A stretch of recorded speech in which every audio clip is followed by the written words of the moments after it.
एक बार एक बड़े से हॉल में बहुत सारे लोग बैठे हुए थे। वहाँ पर दुनिया का एक बहुत ही बड़ा स्पीकर आने वाला था और सब लोग उसकी बातें सुनने के लिए वहाँ पर आए थे। लगभग 10 मिनट के बाद वह स्पीकर स्टेज पर आ जाता है और वह बोलता है कि अगर आपने मेरी सारी बात ध्यान से सुन ली और समझ ली तो आपकी ज़िंदगी पूरी तरह से बदल जाएगी। उनके बाद वह अपनी जेब में से एक बिल्कुल नया चमकता हुआ 500 रुपये का नोट निकालता है और उनके ऊपर से सबसे पूछता है कि यह नोट आप में से कौन को चाहिए। यह सुनते ही सब लोग अपने हाथ ऊपर कर देते हैं। वह स्पीकर बोलता है कि यह नोट मैं आप में से किसी एक को दे दूंगा, लेकिन इसके लिए आपको थोड़ा वेट करना होगा। अब वह स्पीकर उन नोट को अपनी मुट्ठी में बंद कर लेता है और थोड़ी देर तक उस नोट को मसलता है। अब उस नोट में सल पड़ जाते हैं और वह थोड़ा पुराना हो जाता है और वह एक किनारे से थोड़ा फट भी जाता है। इसके बाद वह फिर उस नोट को ऊपर करके पूछता है, अब यह 500 रुपये का नोट किसको चाहिए। इस बार भी सभी लोग अपने हाथ ऊपर कर देते हैं। तब स्पीकर ने उस नोट को जमीन पर गिरा दिया और उस पर 3-4 बार पैर रख दिया। इसमें नोट और भी पुराना हो गया। अब उस पर थोड़ी मिट्टी भी लग गई थी। फिर उन्हें उस नोट को ऊपर किया और पूछा कि अब बताओ, अब यह नोट आप में से कौन लेना चाहेगा।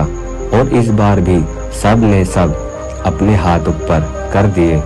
स्पीकर अब नोट को फिर से नीचे जमीन पर गिरा देता है और उसके ऊपर कूद कूद कर उसको दोनों पैरों से रगड़ देता है और उसके ऊपर चाय भी गिरा देता है। अब नोट इतना गंदा हो जाता है कि उसको पहचानना भी मुश्किल होता है। कोई भी नोट को देखता तो यही बोलता कि अब यह सिर्फ एक गंदा कागज का टुकड़ा है, अब यह बेकार है, इसकी कोई वैल्यू नहीं है।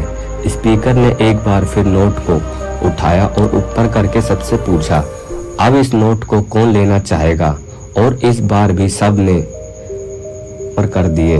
कितनी भी गंदा पुराना मिट्टी से सना हुआ या दाग लगा हुआ, लेकिन अभी भी वह 500 रुपये का नोट ही था। जिंदगी कई बार बड़े बड़े झटके देती है। आप एग्ज़ाम में फेल हो जाते हो या जॉब के इंटरव्यू के बाद आपका सिलेक्शन नहीं होता।